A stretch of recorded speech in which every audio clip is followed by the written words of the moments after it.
The ability to make war is the most powerful force on the planet. Nothing impacts more people to a greater degree than a large nation going to war. Because war has such power and such huge consequences, our founding fathers in creating America wanted to be careful that the war-making power of their new government was not abused.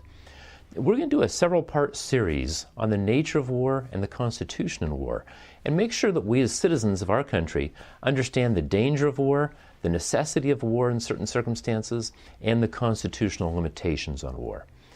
First of all, we have to recognize that over the last 75 years, America's had a hard time defining what a war is. Oftentimes we call things wars that are not really wars. We might have a war of words, which is not a real war.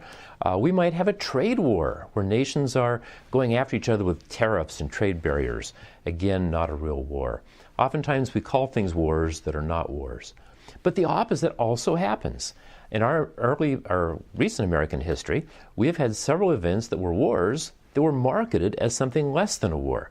For example, the Korean War at the time was sold to Americans as the Korean police action. And I guess the idea was that police action was something less significant than a war.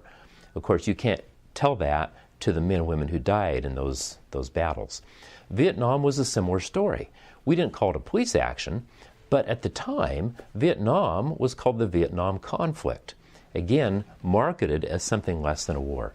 And this maybe becomes important because in neither of those two events did the U.S. Congress declare war as is constitutionally required. So I think it's important as we begin to study war that we understand that the power to make war is the most important and maybe the most difficult or dangerous power held by a civil government. We need to make sure we understand it, that we classify it right, and that we have the right constraints on that. Join us in part 2 as we talk about what the Constitution says about war-making power.